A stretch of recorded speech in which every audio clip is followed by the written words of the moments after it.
Bueno, primera cosa, buenas noches. Un abrazo a la distancia, a todos, a todas. Agradezco muchísimo la invitación y el trabajo que están haciendo en este ciclo de encuentros ciudadanos. Así que, bueno, voy a tratar de estar a la altura de la representación tan plural y variada que hay en esta reunión, tanto en la que está viendo por el Zoom y también las personas que estén mirando por Facebook.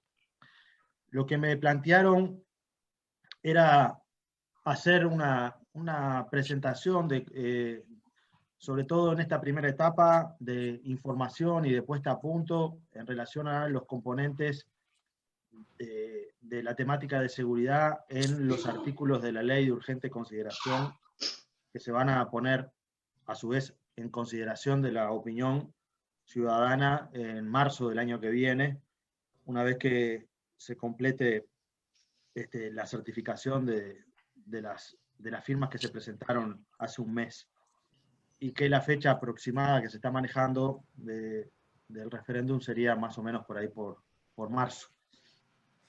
Entonces, el objetivo de esta presentación es sobre todo profundizar en los artículos, de los 135 artículos que se están impugnando. Hay un total de 33 que tienen componentes esenciales sobre los temas de seguridad. Y sobre esos componentes es que yo voy a conversar hoy con ustedes en esta primera instancia para presentar un desglose y un análisis de qué es lo que tienen cada uno de esos artículos. Y bueno, y después creo que va a corresponder a las organizaciones políticas y sociales que en su conjunto conformaron la comisión, definir cuáles van a ser los énfasis de la campaña de cara al referéndum. Entre otras cosas porque la discusión sobre 135 artículos es muy compleja, porque es muy variado. En esos 135 artículos hay temáticas muy vastas, y hay algunas áreas, como van a ver, que son decisiones muy políticas, pero que tienen una traducción muy de técnica legislativa, que no es muy sencillo debatir en la feria, mano a mano, en la comunicación. Esto corre para cualquiera de las dos posiciones, en realidad, tanto quienes van a impugnar, a pedir el voto para que podamos anular estos artículos, y también para los que lo van a defender. Es decir, va a ser una discusión compleja de poder centrar en la opinión pública, porque no es solo un tema, sino es una variedad de temas. Entonces, en esta presentación, yo después se las voy a mandar para que quede, para que la tengan ahí en el comité, y después a través del correo, supongo, las personas que quieran la pueden pedir. Tiene bastante información, en algunos casos hay textos en la presentación que son un poco de apoyo para la presentación que yo voy a hacer. Entonces, dicho esto, la presentación tiene 6 capítulos. Cada uno de los capítulos tiene que ver con una parte de los capítulos sobre seguridad donde hay artículos que se están impugnando. Como les dije, de los 135 artículos hay 33 que corresponden a temas de seguridad.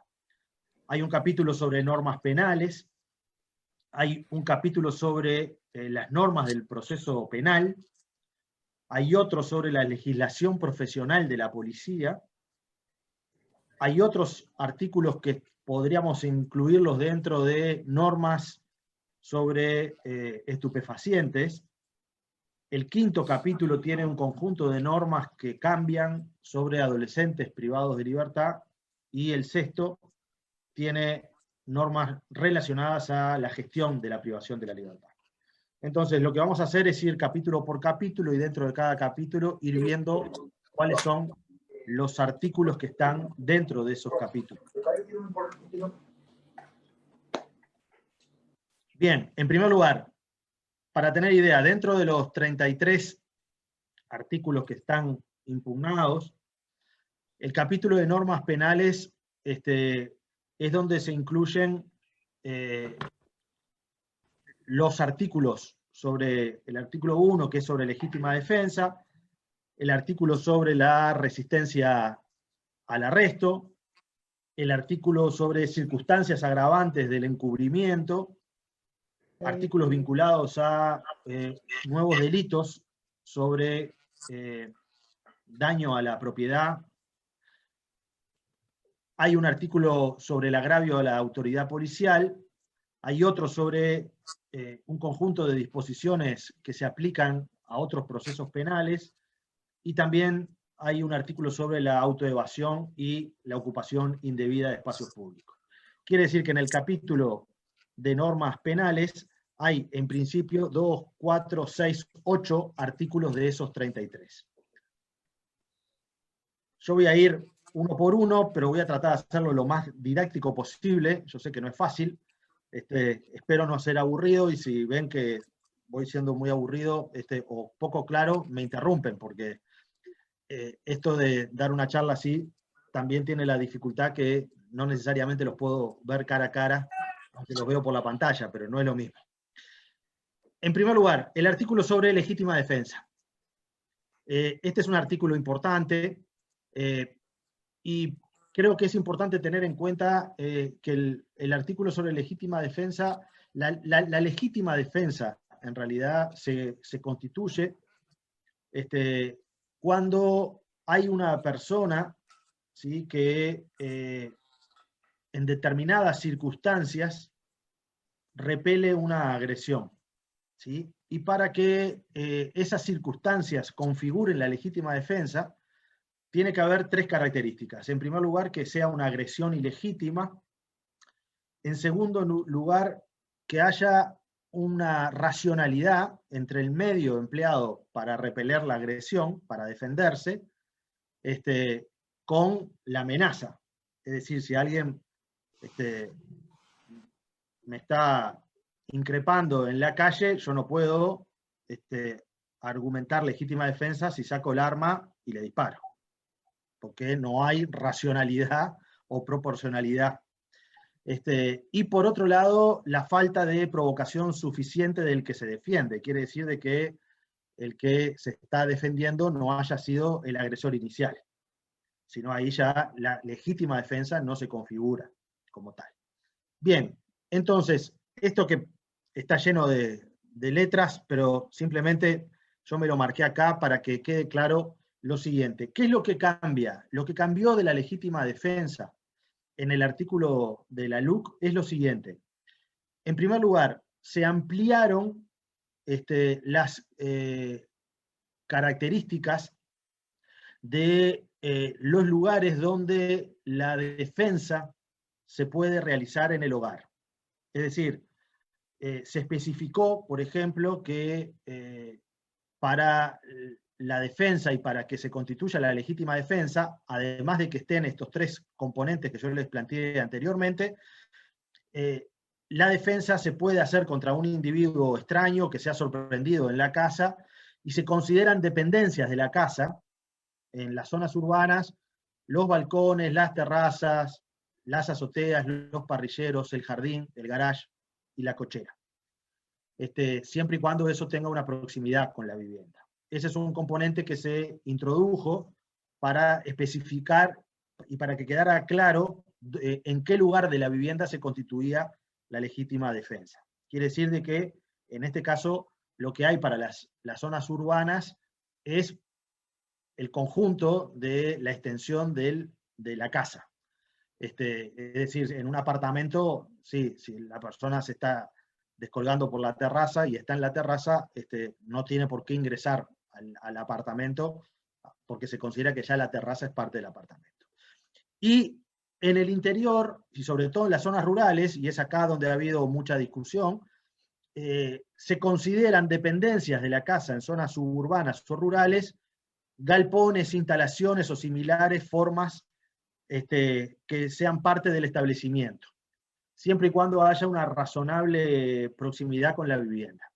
Y aquí este es un punto que se debatió mucho en el Parlamento, porque sobre todo en los predios rurales, la defensa y la legítima defensa dentro del predio rural tiene un nivel de ampliación en su radio muy importante. No es solamente la casa, sino que puede ser un galpón, pero pueden ser otras dependencias del establecimiento también.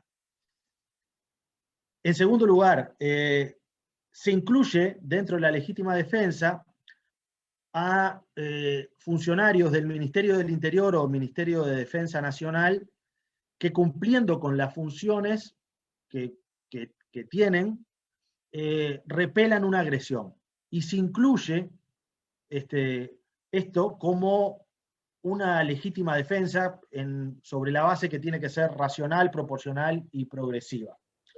Aquí la discusión que ha habido en la incorporación sobre este ítem del Ministerio de Defensa y del Ministerio del Interior en particular, es que en realidad a los policías los rige la Ley de Procedimiento Policial. Y se supone que cuando ellos actúan en el marco de la Ley de Procedimiento Policial, el sumarle esta idea de que en cualquier circunstancia están actuando sobre la legítima defensa, en realidad es dar una señal que puede ser equivocada en el uso de la fuerza. ¿Por qué? Porque muchos agentes pueden entender de que quedan amparados para repeler cualquier tipo de agresión en cualquier circunstancia. Y en realidad no es así. Siendo policías, ya hay un procedimiento que regula justamente en qué condiciones pueden utilizar la fuerza. Introducir esta idea de la legítima defensa, incluso esto ha sido un tema muy discutido entre los abogados, de que este artículo en sí mismo genera una ilusión de protección que no es tal, y que puede generar, bueno, reacciones o actitudes dentro de las fuerzas policiales que no son, digamos, recomendables. Entonces, en la legítima defensa, la incorporación de la legítima defensa, lo que hizo fue, por un lado, ampliar los lugares donde en el hogar esa legítima defensa, tanto urbano como rural, se constituye, y incorporar la presunción de legítima defensa en cualquier acto que un integrante del Ministerio del Interior utiliza la fuerza. En segundo lugar, hay otro artículo que es el artículo sobre la resistencia al arresto. Aquí, en esta norma, la objeción que se hace es que hay muchas de estas normas que en realidad lo que han hecho es sobrecargar el Código del Proceso Penal con agravantes que en algunos casos ya estaban previstas. Lo que hace es tiene una lógica y tiene una perspectiva generalizada de aumento de penas. Y desde esa lógica es que se entiende que cuando se modifica el Código Penal hay que tener un equilibrio global al modificar el código, porque nuestro código incluso es un código que tiene muchos desbalances porque ha sido toqueteado, digamos, en distintos momentos, y entonces a esta altura tiene desbalances clarísimos en los bienes que protege. Protege mucho más la propiedad que la vida, por ejemplo. Aquí la resistencia al arresto, en primer lugar, antes ya había una norma que era el desacato y el delito de atentado, que era el 171 y el 173 del Código Penal. Ahora lo que hay es una norma específica a la resistencia al arresto, que la castiga con pena de 6 meses de prisión y hasta 3 años de penitenciaría, y que la característica central es que es una norma bastante difusa en cómo está redactada. Aquí, por la forma en cómo se redactó y cómo se legisló también, hay muchos problemas de técnica legislativa que han generado muchos vacíos de interpretación o muchas ambigüedades en la interpretación de las normas. En primer lugar, esta resistencia al arresto se multiplica en el caso de que haya una resistencia física a la autoridad o se facilite la fuga. Y en ese caso, la pena aumenta de 6 meses a 4 años de penitenciaría. Es decir, que hay una norma que es muy, muy rígida y muy dura en relación a la resistencia al arresto. El tema es cómo se prueba la resistencia al arresto. Y es ahí donde justamente hay una cantidad de aspectos en lo concreto de la aplicación de esta norma que hace que muchas de estas normas tengan un componente de cierta discrecionalidad. En tercer lugar, dentro de las penas hay un aumento de penas donde en particular se plantea que es una circunstancia agravante el encubrimiento para algunos delitos.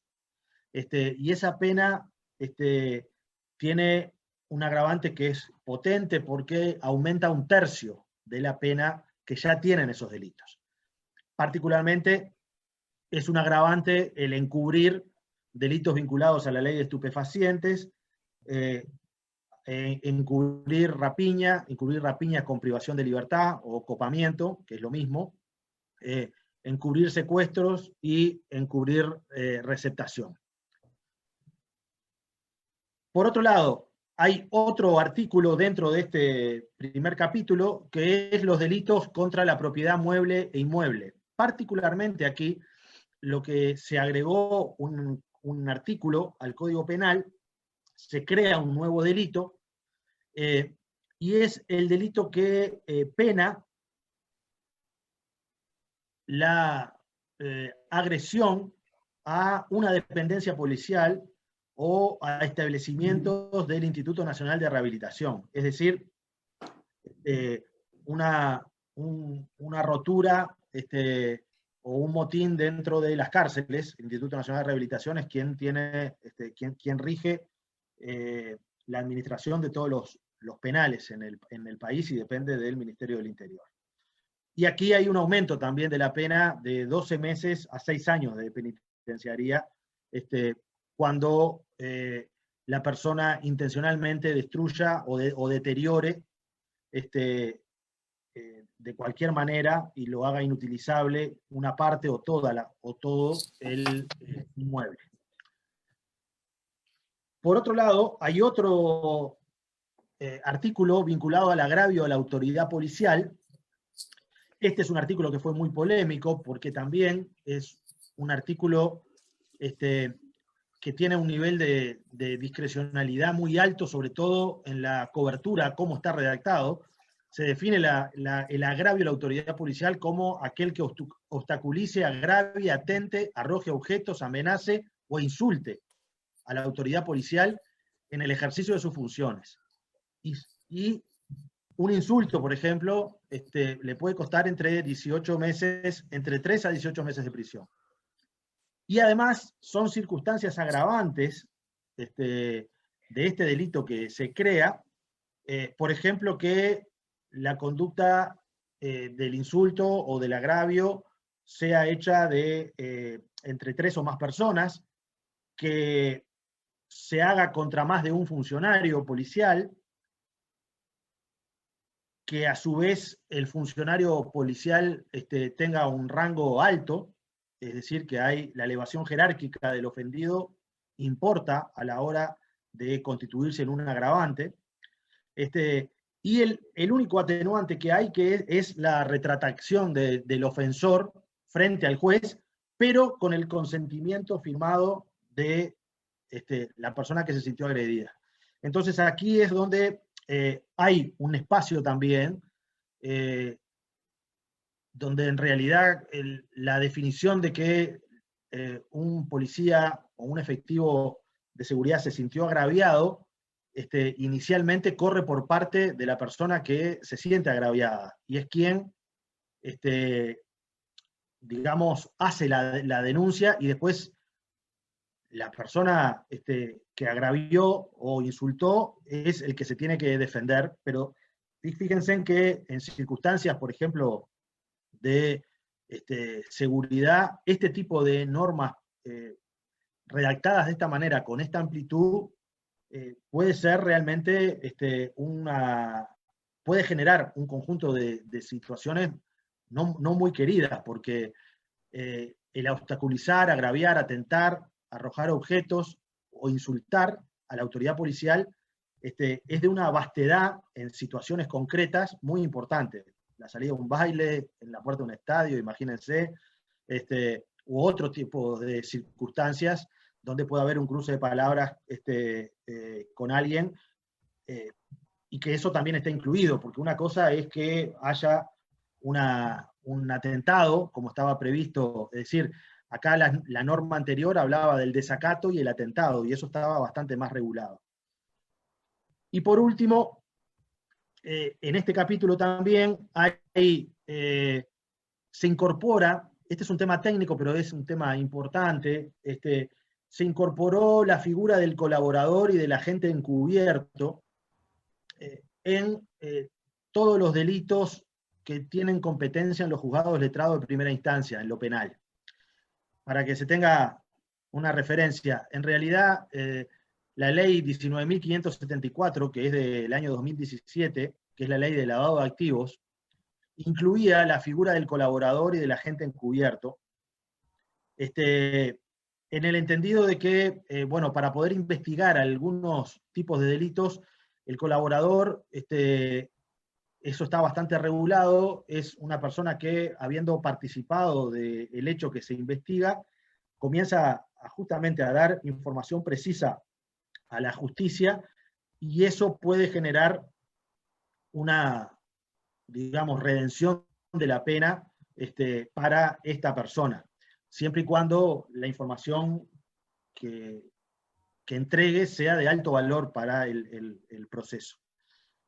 Aquí la objeción que se ha planteado es de que en realidad esta figura de los colaboradores y los agentes encubiertos no han sido debidamente evaluadas en el Uruguay, porque esta es una norma del año 2017 muy nueva, y que extender justamente esta norma a todo el resto de los delitos puede generar espacios de impunidad importantes en los procesos de castigo a la delincuencia.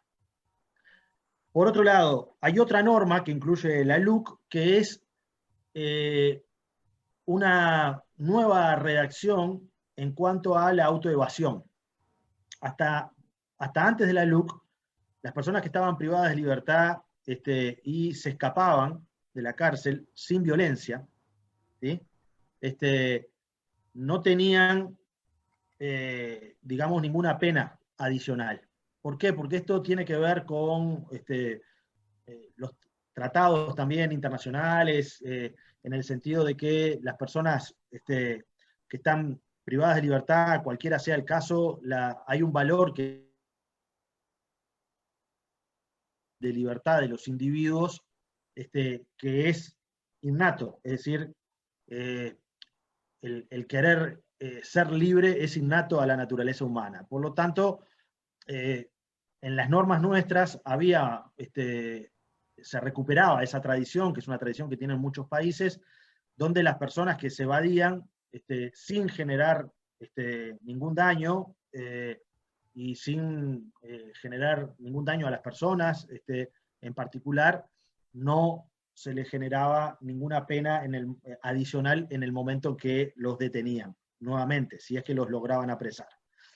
En cambio, esto ahora cambió y hay un aumento de pena también, que es la tónica, de 12 meses de prisión a 5 años de penitenciaría adicional por esto. Y por último, en este otro capítulo de la reforma del Código del Proceso Penal, hay un cambio en la ley de faltas, en el artículo 368, sobre la ocupación indebida de espacios públicos. Esta es una ley que fue muy discutida, que fue en la época del presidente Mujica, y donde lo que se hizo fue definir una falta para las personas que estaban ocupando los espacios públicos, acampando o durmiendo en forma sistemática en los espacios públicos. Y lo que tenía esa ley de faltas era un sistema en el cual la policía tenía que identificar a esas personas, tenía que trasladarlas al Ministerio de Desarrollo Social, donde ahí le tenían que dar una alternativa, que en este caso podía ser un refugio, y si la persona en 3 ocasiones era trasladada al Ministerio de Desarrollo Social y después la volvían a encontrar acampando en un espacio público, durmiendo en un espacio público en forma sistemática, bueno, ahí se informaba al juez de faltas. Acá lo que hay es una simplificación, digamos, de ese procedimiento y establece que las personas, por el hecho de estar acampando o durmiendo, no en forma permanente, sino durmiendo en el espacio público, tienen que ser trasladadas en forma inmediata y que en el caso de permanecer van a ser castigados con una pena de 6 a 30 días de prestación de trabajo comunitario. Bien, entonces hasta acá, la pausa para ver, porque no sé si el silencio es que se entiende o es que hay alguna duda. Hasta acá es la presentación de todas estas normas que están acá: la legítima defensa, resistencia al arresto, circunstancia agravante del encubrimiento, delitos contra la propiedad, agravio a la autoridad, disposiciones aplicables a otros tipos penales, autoevasión y ocupación indebida. Gustavo, ¿te parece No sé que abramos la posibilidad de preguntas ahora o las dejamos para el final? ¿Querés que abramos la posibilidad de preguntas ahora o comentarios o lo dejamos para el final? No, capaz que para el final simplemente saber si hay alguna duda muy puntual, que en todo caso la puedan escribir, o si hay algo que no está quedando claro, porque les repito, me consta que es una presentación que puede ser media tediosa, y esta pausa es para calibrar si vamos por el buen camino o no. Me parece, veo señales de asentimiento, como que vas bien. ¿Sí? Bueno, seguimos entonces, si les parece. Pasamos entonces al capítulo 2, donde hay un conjunto de artículos que están referidos a las normas del proceso penal. Es decir, en el anterior lo que yo hice fue resumir los artículos que crean nuevos delitos, ¿sí? Aquí en el capítulo 2 están todas las normas y todos los artículos que se están impugnando que son una reforma al proceso penal. Entonces, básicamente son 1, 2, 3, 4, 5, hay 6 artículos ahí: el 18, el 21, el 22, el 23, el 24 y el 35. Y vamos a ir uno por uno también con información para que se tenga un panorama. Como ven, en los artículos anteriores, que eran poquitos de los 33, ya hay una vastedad temática y es bastante arenoso, digamos, árido el tema, porque yo lo pasé rapidísimo, pero por cada uno de estos artículos, en realidad podría haber una clase de derecho en la facultad, para atrás y para adelante, para ver cuáles son las normas que se modifican, cuál es la tradición en cada artículo que hay, etcétera, etcétera, etcétera. Pero el objetivo de lo que me plantearon era que hubiera una especie de paneo general para después, en una discusión con otras características, poder definir dónde van a estar los énfasis, ¿no? En la vastedad de los 135 artículos, de los cuales yo hoy estoy presentando 33 nomás. Información al Ministerio Público. Acá la LUC modifica un procedimiento, que es que cuando la policía recibe una denuncia, cuando nosotros como ciudadanos presentamos una denuncia en cualquier seccional y nos toman la denuncia,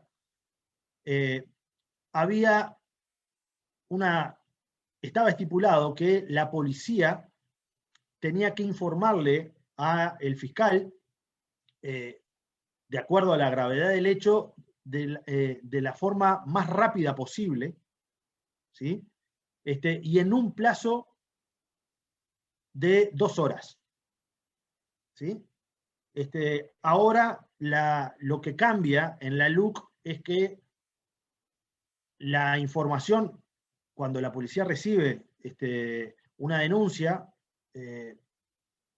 o toma conocimiento de un hecho con apariencia delictiva, tiene que informarle, de acuerdo a la gravedad, en un plazo no mayor de 4 horas.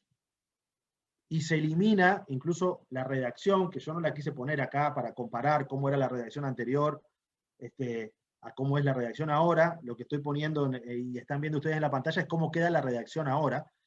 Pero la redacción anterior especificaba, había un esfuerzo en la redacción del artículo anterior de que la información tenía que ser lo más rápido posible y por cualquier medio. Aquí se pasa de 2 horas a 4 horas. En segundo lugar, anteriormente, las declaraciones de las personas indagadas ante la policía no tenían una validez, y la policía no podía interrogar autónomamente al indagado si no estaba presente y si no estaba autorizado por la fiscalía. Acá lo que hay ahora es un cambio donde se crea esta figura de la declaración voluntaria del indagado ante la policía, y particularmente se plantea de que la policía podrá interrogar directamente al indagado, es decir, detienen a una persona, ¿cómo era antes? Detenían a una persona que era sospechosa de haber robado un auto, o de haber robado una mochila en el parque, y la encontraron corriendo sin la mochila, pero la encontraron corriendo, y pongamos que la descripción era similar, ¿sí?, a la que habían denunciado. Esa persona quedaba detenida, había que informar rápidamente a la fiscalía, ahora hay un plazo de hasta 4 horas para informar. Esa persona tenía que ser trasladada a la fiscalía, y es la fiscalía quien interrogaba. Ahora la policía puede interrogar, y con los elementos que tiene le informa al fiscal, lo cual es distinto en el proceso. Por otro lado, hay otro componente que tiene que ver con lo que se llama el objeto de los registros. Este es un artículo nuevo también que dio lugar a que cambia la redacción del Código del Proceso ahora Penal. te cuento. Hoy hablé con Micaela, se ve que... Particularmente del artículo 189. Claro, Micaela está allá. Hay alguien que tiene el micrófono abierto. Te estoy viendo, te dieron para... ¿Usted con micrófono abierto? No. Sigo entonces. Había alguien que había quedado con el micrófono abierto y escuchaba lo que conversaba. Les decía que en el objeto de los registros, acá hay un cambio importante que tiene que ver con la forma en cómo se pueden hacer, se puede hacer el registro para averiguar el estado de personas, lugares o materiales de la investigación. Es decir, en este componente también se le da muchísima autonomía a la policía para poder actuar, a veces por orden del fiscal, pero también por cuenta inmediata de aquel, ¿no? Para disponer de algún tipo de actuaciones. Y este artículo en sí mismo, junto con otros que están en este capítulo, la objeción general de enfoque que hay es que hay una, digamos, mayor autonomía de la policía para actuar, y que eso, en el marco de un proceso penal, genera dificultades, sobre todo en los equilibrios de las garantías de las personas. Por otro lado, hay otro componente que es el registro de las personas. Esto es importante.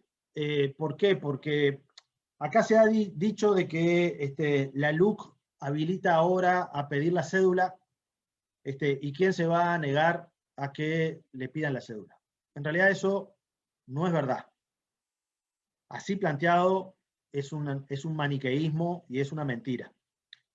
En el Código del Proceso Penal y en las normas anteriores existían normas que permitían a la policía solicitar identificación a las personas. Eso lo vamos a ver más adelante.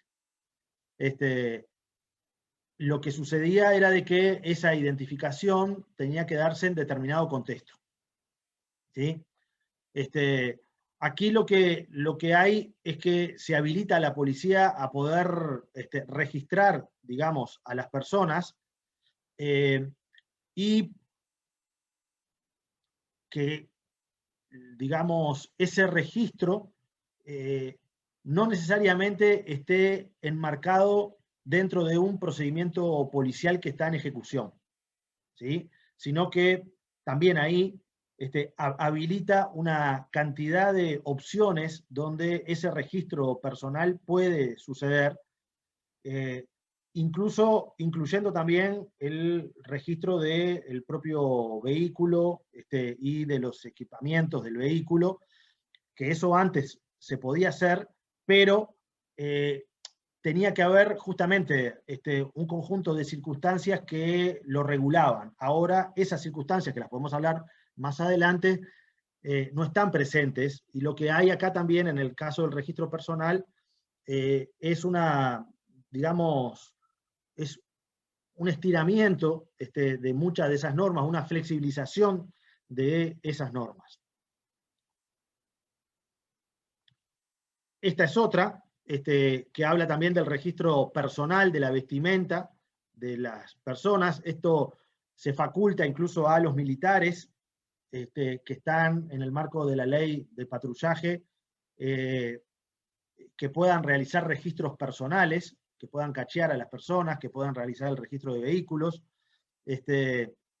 sin la autorización de la Fiscalía. Es decir, simplemente en el procedimiento que lo están haciendo en el marco de lo que consideren ellos que puede ser un procedimiento de un piquete, por ejemplo, ¿sí? Que puede ser un piquete en una carretera, pero también puede ser un piquete en una plaza.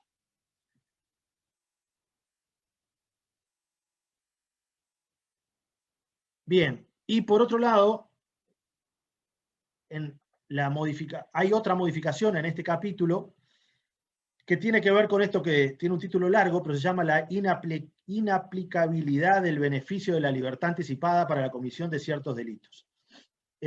A ver, la libertad anticipada es un beneficio que puede dar la justicia para determinadas situaciones donde el individuo que está preso cumpliendo una condena ha cumplido determinada cantidad de la condena, tiene buena conducta, y bueno, y puede presentar una solicitud para obtener la libertad anticipada. Lo que se hizo en la LUC fue incluir nuevos delitos sobre los cuales la libertad anticipada no se puede pedir. Antes había delitos sobre los cuales no se podía pedir la libertad anticipada, que tienen que ver con la violación, el abuso sexual, el atentado violento al pudor, el secuestro, el homicidio y los crímenes de lesa humanidad. ¿Sí? En ninguno de ellos hay que cumplir toda la condena, no se puede pedir libertad anticipada. Ahora se incluyeron también ahí nuevos delitos, como los delitos de extorsión, de rapiña y de rapiña con privación de libertad, ampliando justamente el universo de personas que no pueden solicitar la libertad anticipada. Tengamos en cuenta que la libertad anticipada es un procedimiento muy estudiado que lo lleva adelante la propia justicia. La discusión acá, en realidad, más que artículo por artículo, es la concepción general de todas estas modificaciones que lo que llevan es a un endurecimiento de todas las penas, que es una práctica que en el mundo no ha dado demasiado resultado, y eso hay mucha evidencia. El comisionado parlamentario lo vive repitiendo, y no es alguien de izquierda, particularmente, pero hay, digamos, mucha, digamos, literatura y investigación y también evidencia en el mundo de que la privación de libertad sistemática, obturando posibilidades de egreso de las personas, termina generando dentro del sistema carcelario una lógica de fortalecimiento de los grupos criminales. Bien, hasta aquí el segundo capítulo. Y voy a apurarme porque creo que estamos medio tarde ya, ¿no? No sé si, cómo viene, necesitaría un retorno por parte de ustedes, a ver si venimos bien, voy más rápido, comentarios, mientras me tomo un poquito de agua. Mirá, por ahí, lo que están chateando es excelente. Hay ¿Sí? alguien, el de Noruega, que dice que allá es a la 1 de la mañana. ¡Oh! Y bueno, la verdad que no sé qué contestarte. Bueno, sigo entonces. Ya me tomé el agua, que por ahora sigue siendo agua, les confieso. Ana también dice que es excelente. Bien, vamos entonces al capítulo 3. Hasta ahora ya creo que llevamos unos 14 artículos de los 33. Estamos por la mitad.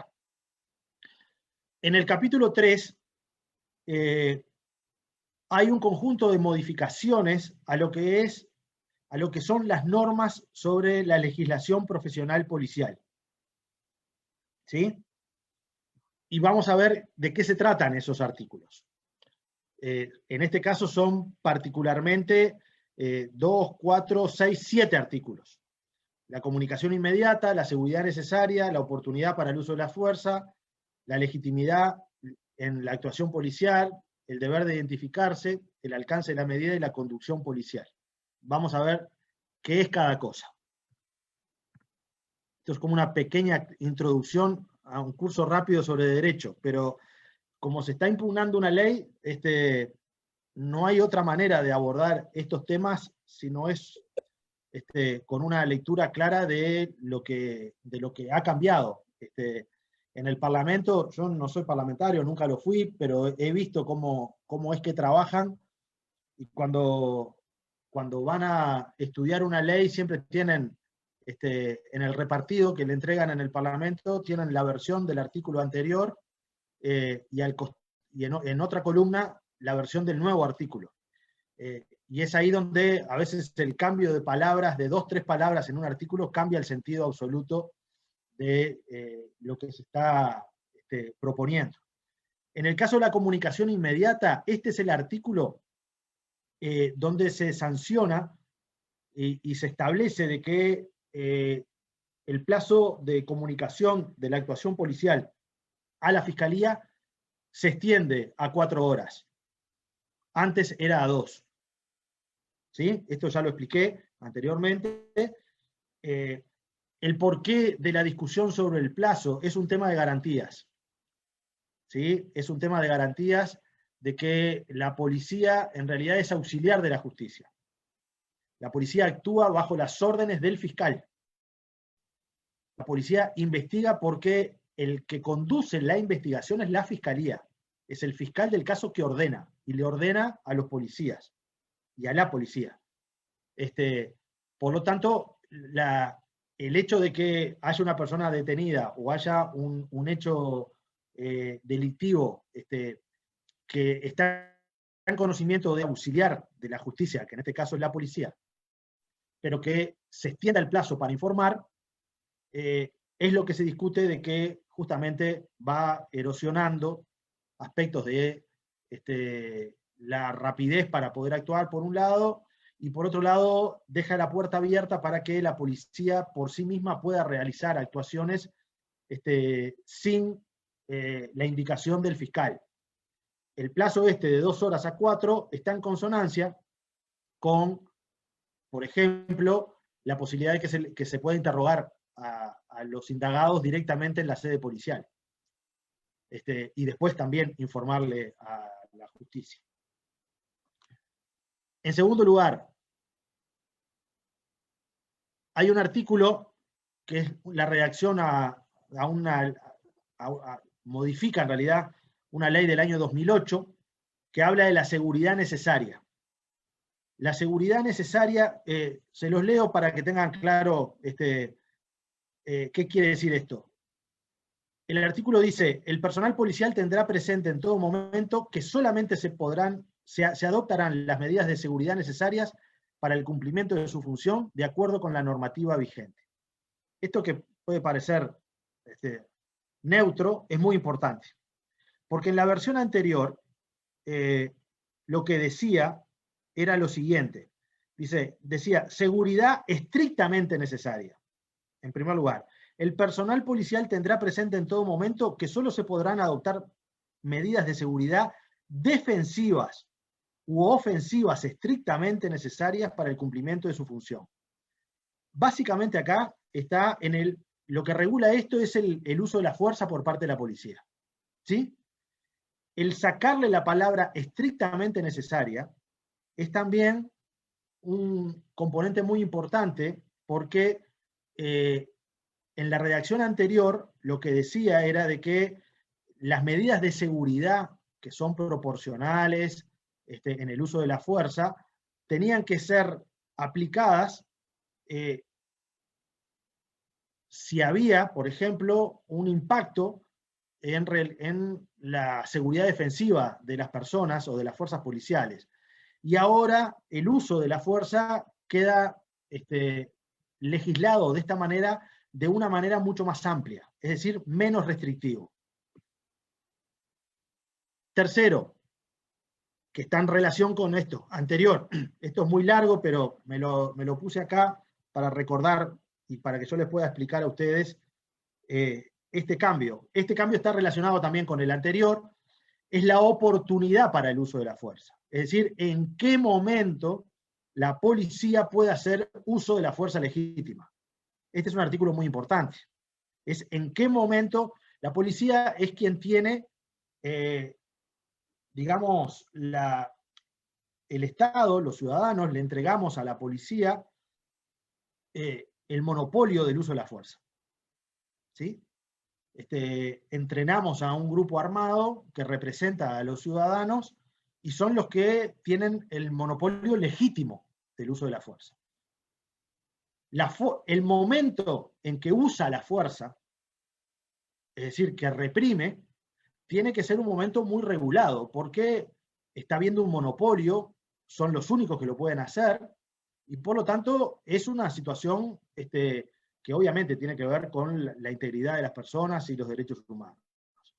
Entonces, el cambio fundamental en este artículo es que la norma para el uso de la fuerza establecía anteriormente que la policía podía hacer uso de la fuerza cuando, en primer lugar, no fuera posible proteger los derechos de las personas a través de otra vía. En segundo lugar, cuando hubiera una amenaza de personas que estuvieran armadas, hubo hechos que advirtieran la eventual inminencia de un daño.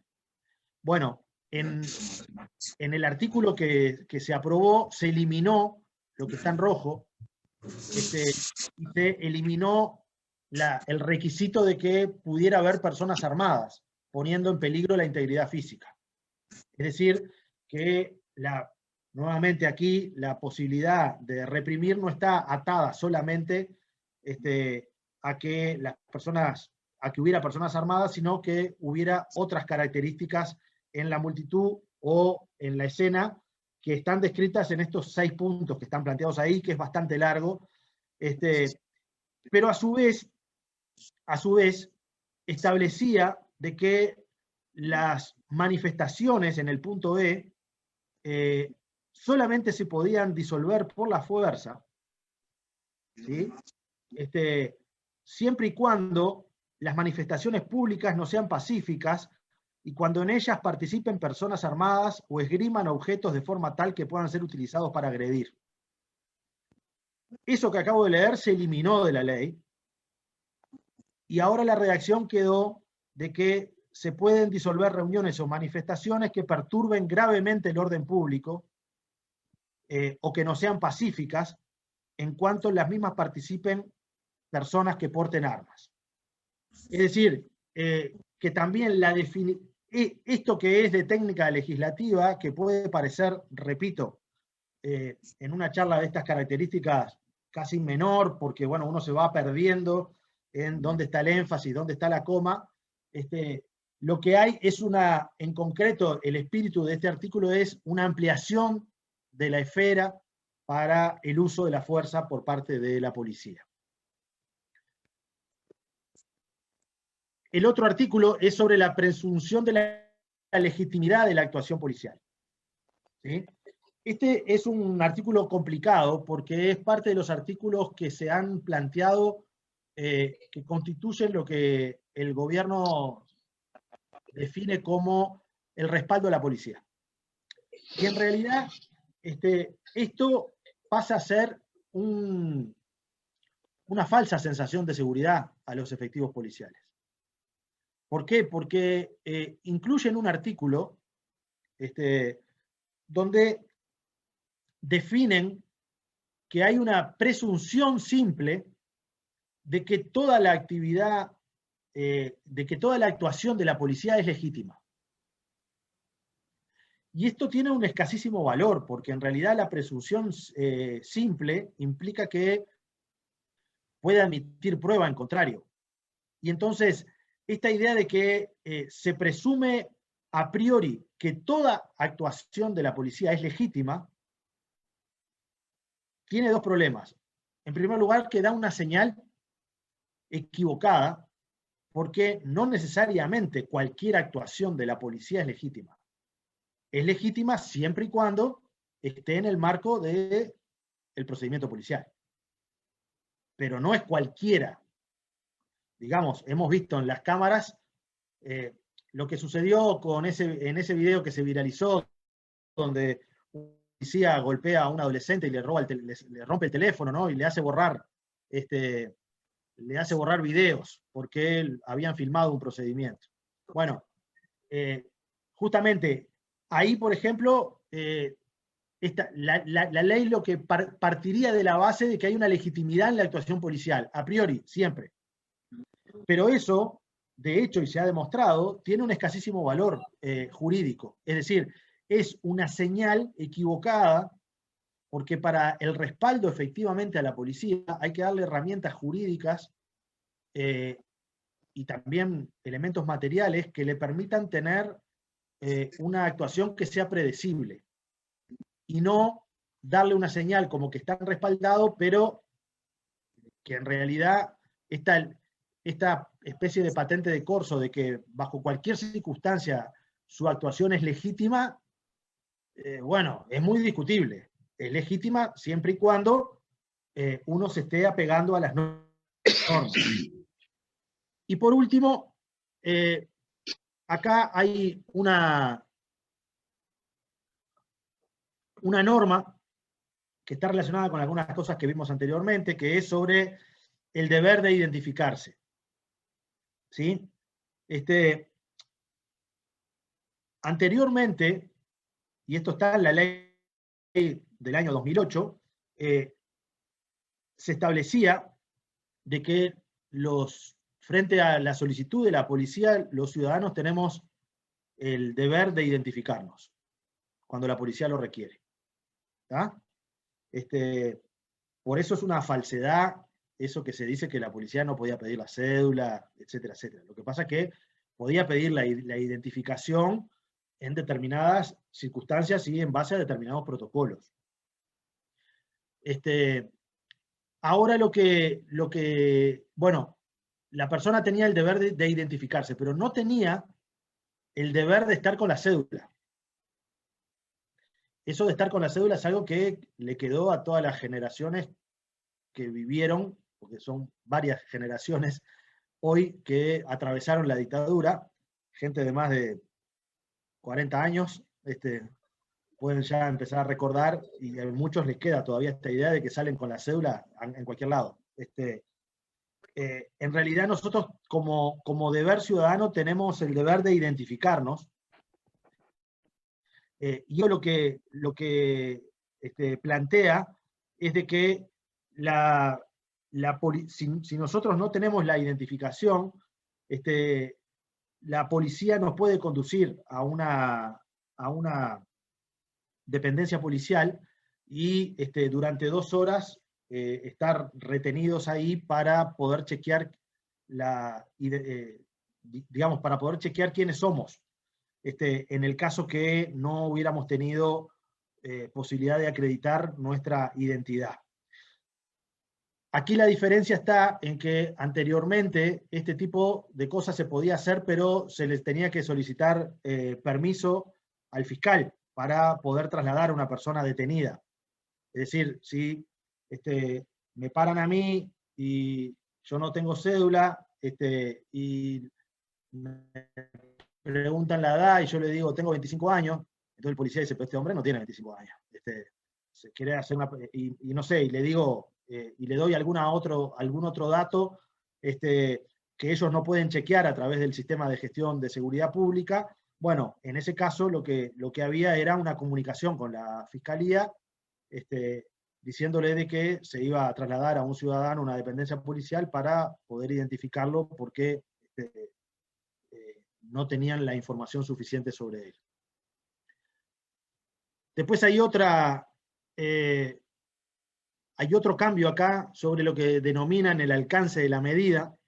Esto es algo realmente complejo de poder explicarlo, pero básicamente esto tiene que ver con las formas en cómo se hacen los registros a las personas en determinadas circunstancias, ¿sí? Qué tipo de cosas se pueden registrar, quién los puede registrar, etcétera, etcétera.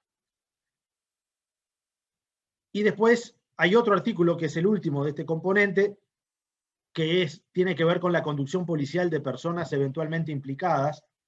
Justamente esto es lo que hablábamos recién, donde anteriormente se planteaba que la policía podía conducir a las personas cuando existieran indicios fundados de que hubieran participado de un hecho delictivo y hubiera una posibilidad de fuga, ¿sí? Esto ahora se cambia, se amplía digamos, la capacidad de actuación policial para el conducir a personas que eventualmente tengan o estén siendo investigadas. Bien. Después, en el tercer capítulo, hay 4 normas que se modifican.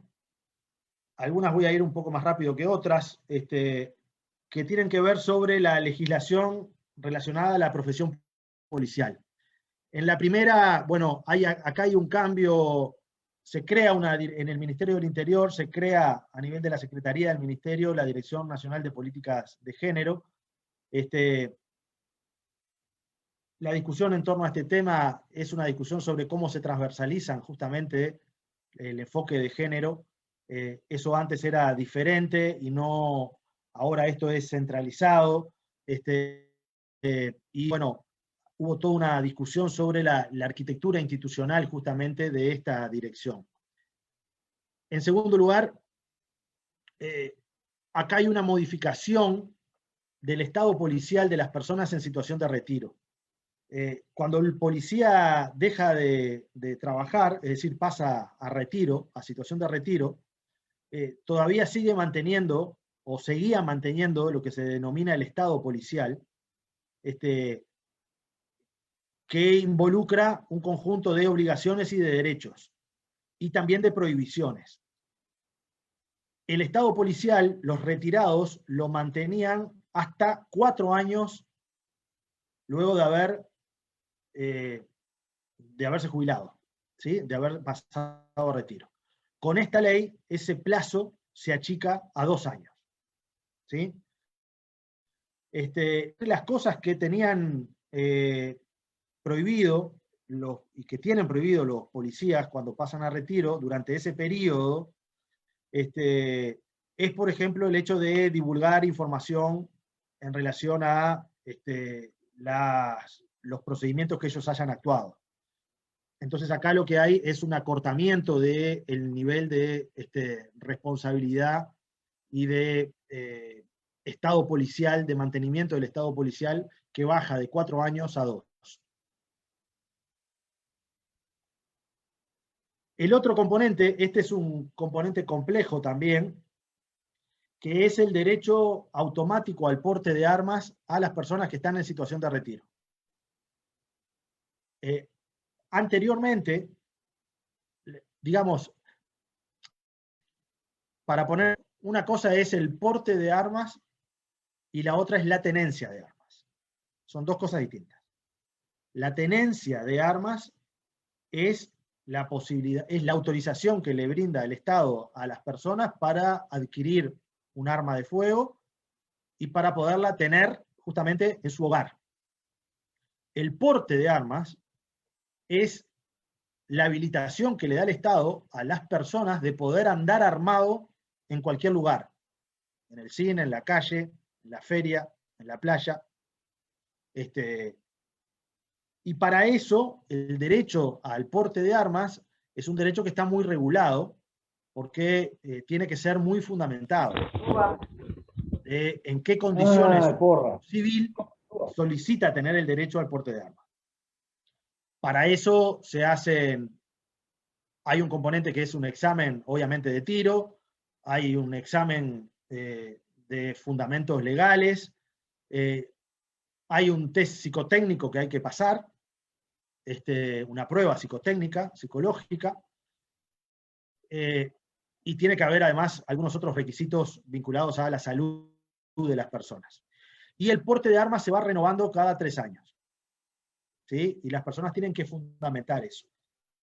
En el Uruguay, el porte de armas es un derecho que es restringido, bastante restringido. Aquí lo que se habilita es, bueno, anteriormente las personas que pasaban a retiro tenían que hacer el trámite como cualquier persona, para eventualmente poder tener tenencia y también el porte. Que en algunos casos puede ser justificado el tema del porte, en el sentido de oficiales de la policía que hayan trabajado en áreas críticas, por ejemplo, y que, bueno, su seguridad también después de trabajar puede tener circunstancias complejas. Aquí lo que hay es que, bueno, pero en ese caso cualquier oficial de la policía podía solicitar, como cualquier otro hijo de vecino, digamos, como cualquier otro ciudadano, hacer el trámite y fundamentarlo. Aquí lo que hay ahora es que todas las personas que pasan a retiro tienen el derecho automático del porte de armas.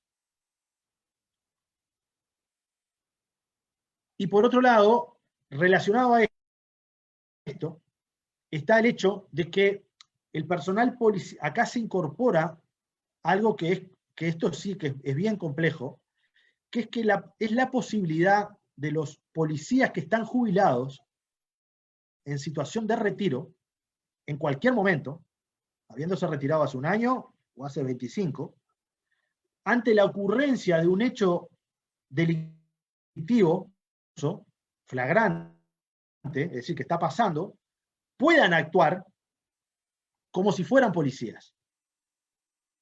Es decir, puedan intervenir como si fueran policías. Y que esa intervención esté regulada sobre la jurisprudencia del procedimiento policial, de la ley de procedimiento policial. Y que se consideren actos de servicio. Y acá, ¿cuál es el problema? El problema es el siguiente, es que cuando la policía actúa,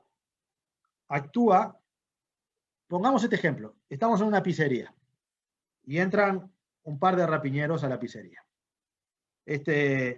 Alguien llama al 911 y cuando ingresa el llamado al 911, en primer lugar esa llamada está grabada. En segundo lugar, hay un centro de comando unificado que sabe dónde están todos los móviles en la zona y que le ordena a determinado móvil que vaya al lugar y le avisa de que está habiendo una rapiña. Y que por lo tanto, eventualmente hay que pedir refuerzos, es decir, hay una actuación en conjunto del Estado que está yendo a un lugar para evitar un hecho delictivo que está en curso. Y por lo tanto, la actuación de las personas que están ahí son personas que además están debidamente uniformadas, con comunicaciones que están reguladas, que están grabadas, con GPS en los móviles, etcétera, etcétera, etcétera, etcétera. Y con una línea de mando clara. Acá el problema es que, y por lo tanto, cuando actúa la policía en ese caso, está actuando en el marco de una ley de procedimiento policial que es la que regula. Acá lo que se le da es la posibilidad a cualquier persona que está de retiro, que está retirado, que pueda intervenir en ese mismo hecho, identificándose como policía y actuando como si fuera un policía en funciones. Estamos pensando que son policías que están retirados. Pero esto implica que puedan utilizar el arma, que puedan disparar, que puedan... pero en general, la diferencia central es que van a estar actuando solos. Entonces, esto es una especie de pasaporte, yo lo he dicho en algún momento, a la posibilidad de instalar un Far West en el país, donde tenemos más de 20.000 retirados policiales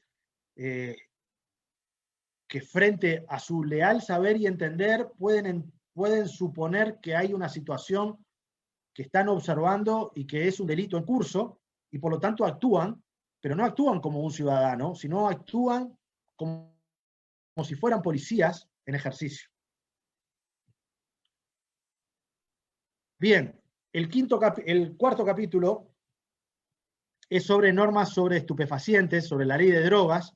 Esto voy a ir medio rápido. Aquí lo que hay es un agravamiento de penas también en relación a algunas circunstancias vinculadas al microtráfico de drogas, y es un agravante cuando se utiliza el hogar o una casa como un lugar de venta o de depósito de estupefacientes. Después, el capítulo 5, y voy acelerando, es un conjunto de normas de endurecimiento de las penas para los adolescentes que están privados de libertad. Aquí hay 2, 4, 6 normas que inciden. El régimen de semilibertad. Esto es largo, pero lo trato de explicar lo más claramente posible. El régimen de semilibertad implica la posibilidad de que los adolescentes que están cumpliendo una pena de privación de libertad puedan realizar actividades externas fuera del recinto donde están privados de libertad durante 8 horas, en el marco de una regulación de este mecanismo, y que se supone que es un mecanismo donde el adolescente se le está dando una oportunidad para que la pena que está cumpliendo durante ese espacio de semilibertad pueda ir adquiriendo, digamos, nuevas capacidades de trabajo, de estudio o de socialización que le permitan, a la hora de quedar libre, tener un reingreso, digamos, al entramado social más sencillo. Aquí lo que hay es que el régimen de semilibertad se endurece, ¿sí? Y hay una cantidad de delitos a los cuales hay una cantidad de infracciones penales, se les llama así, que cometen los adolescentes, en los cuales ya ese beneficio de la semilibertad, del régimen de semilibertad, no corre. Y por lo tanto lo que hace esto es justamente endurecer las condiciones de encierro de las personas adolescentes que están privadas de libertad. A su vez, hay una extensión de 5 a 10 años para el periodo máximo de privación de libertad de adolescentes. Hasta ahora, si un adolescente que ingresaba con 16 años, el máximo eran 5 años que podía estar. Incluso después de cumplir los 18, queda cumpliendo la privación de libertad, pero un máximo de 5 años. Ahora se amplió a 10 años para un conjunto, para las personas que participan de un conjunto de delitos, que están ahí planteados, después lo pueden mirar en detalle en la presentación. A su vez, hay, digamos, una modificación de lo que se llama el régimen especial. Esto es bastante técnico también, pero, digamos, para algunos delitos lo que se planteaba era de que la privación mínima de libertad tenía que ser de 2 meses, lo mínimo, y ahora se eleva a que lo mínimo es 1 año en los adolescentes. También hay modificaciones en la ley vinculada a los adolescentes, básicamente con los antecedentes judiciales, es decir, los delitos que las personas, siendo menor, cuando hay infracción a la ley penal, es así que técnicamente se denomina, las anotaciones judiciales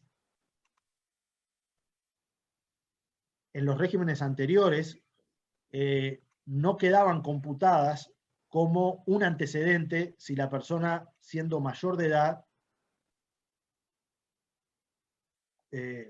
cometía otro delito. Es decir, iba a ser primario en ese caso, salvo algunos delitos sexuales y algunos delitos de homicidio. Ahora lo que se hace es ampliar también el repertorio de delitos que se incorporan como antecedentes si la persona vuelve a cometer un delito cuando es mayor de edad.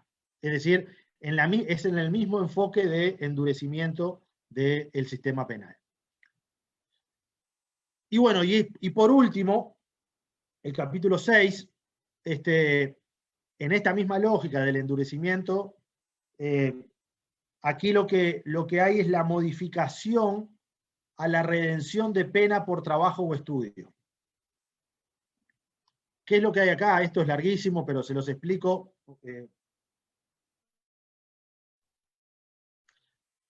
Las personas, cuando están privadas de libertad, tienen la posibilidad de poder,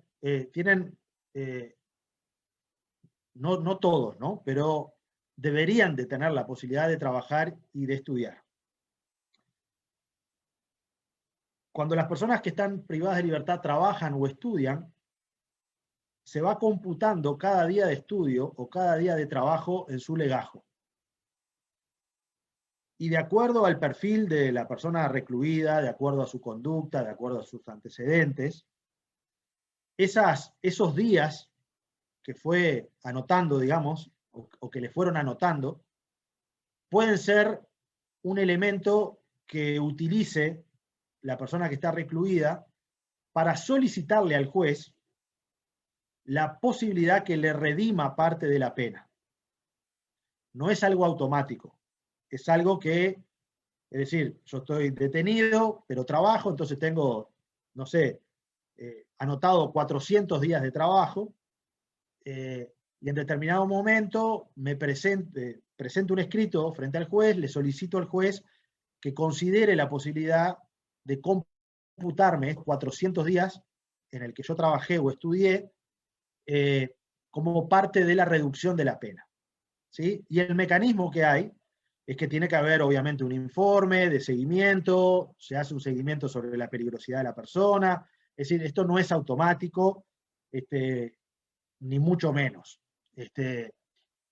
Y lo que había era de que por cada día de trabajo, ¿sí? Al revés, perdón, cada 2 días de trabajo se podía eliminar un día de reclusión. Es decir, si yo había trabajado 400 días, tenía la posibilidad de solicitar 200 días menos de prisión al juez. ¿Por qué? Porque tenía este activo de 400 días. Repito, esto no era para todos. Además del trabajar o estudiar, tenía que tener un informe psicológico favorable, tenía que tener una cantidad de cosas. ¿Ah? Lo que se hace ahora es restringir el uso de esta posibilidad. En primer lugar, porque para algunos delitos se eleva el sistema de canje. En vez de 2 por 1, cada 2 días de trabajo o estudio, puedo tener la posibilidad de solicitar un día menos, en este caso de 400, 200, ahora hay para algunos delitos es cada 3 días de trabajo puedo solicitar uno. Y se incorporan un conjunto de delitos donde no puedo solicitar bajo ninguna circunstancia la redención de la pena. Bien.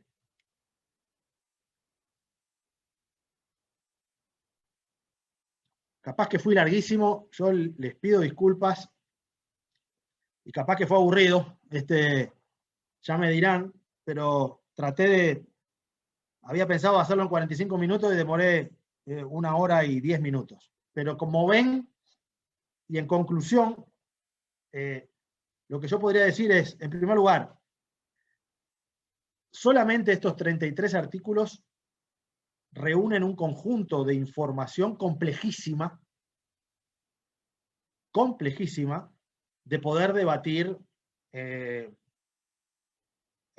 digamos, en el espacio público. Le va a pasar a quienes estamos planteando que estos artículos se tienen que eliminar, pero también le va a pasar a los que lo van a defender. Es decir, yo presenté el contenido de 33 de los 135. Y fui rapidísimo y me consta de que fue una presentación hiper rápida y que capaz que en muchas cosas no fui claro y le pido disculpas. Pero bueno, creo que que en primer lugar exige poder tener un nivel de conocimiento jurídico muy fino para poder abordar algunas de estas discusiones. ¿Sí? Y son discusiones que a su vez son muy áridas en el sentido de complicadas, muy técnicas, de técnica legislativa, de la diferencia, esto de necesario o estrictamente necesario. Uno dice, es una palabra más, no, mirá que no es tan así, pero entonces, en poner el que este debate pueda ser entendido por el común de las personas, es un desafío que tienen, que va a tener la sociedad a la hora de encarar el debate sobre el referéndum. Es un problema. Y es un elemento para tener en cuenta de cuál va a ser la estrategia para debatir esto.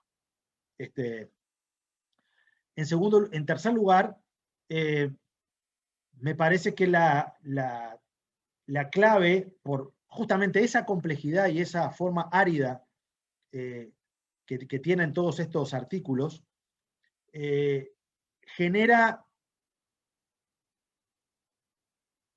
generar un vaivén en la discusión, donde uno tenga la atención entre tener el mayor detalle posible, pero termina siendo algo arborescente y casi imposible de registrar todo, a el otro péndulo que es discutir sobre una consigna. Y es parte del peligro, ¿no? De que la discusión pierda sustancia, porque como son tantos artículos, cada uno es un mundo, cada uno tiene la complejidad que tiene, el esfuerzo de síntesis termine siendo muy maniquea la discusión. Entonces, bueno, este es un elemento que queda a consideración de ustedes. El propósito que me habían solicitado era hacer una presentación global, y bueno, estoy a disposición de ustedes y, repito, le pido las disculpas si no he sido claro. No se crean que es sencillo hacer una presentación de esta complejidad a tantas personas que están por el Zoom, que ya son 68, 70, y todas las que estén mirando por Facebook. Así que estoy abierto a las preguntas, o no sé cómo tenían los moderadores pensado seguir.